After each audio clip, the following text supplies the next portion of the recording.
کیسرانی info centre کے معزز سامعین، السلام علیکم۔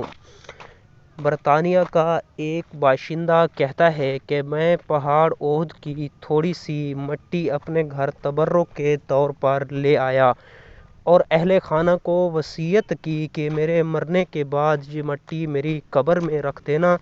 چند دنوں بعد میں نے وہ صندوق کھولا جس میں وہ مٹی رکھی ہوئی تھی، تو میں نے کیا دیکھا، جس کپڑے میں مٹی رکھی ہوئی تھی تو وہ گیلا اور تر ہو چکا تھا۔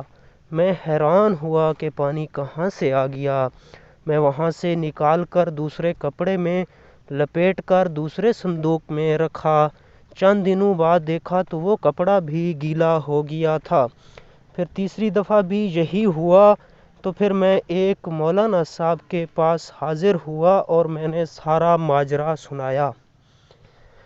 حضرت نے فوراً فرمایا، یہ مٹی جہاں سے لائے ہو وہیں پہنچا دو۔ میں نے کہا، حضرت میں تو تبرک سمجھ کر لایا تھا کہ شاید اللہ تبارک و تعالیٰ اس کی برکت سے میری قبر میں باعث رحمت بنائے۔ تو فرمایا، تم نے اس مٹی کو حضور علیہ الصلوٰۃ والسلام کے شہر مدینہ سے جدا کر دیا ہے اور اس پہاڑ سے دور کر دیا ہے جس سے حضور علیہ الصلوٰۃ والسلام محبت کرتے تھے، اور جو پہاڑ حضور علیہ الصلوٰۃ والسلام سے محبت کرتا تھا، اس جدائی میں یہ مٹی روتی ہے تو ان آنسوؤں سے ہر کپڑا گیلا ہو جاتا ہے۔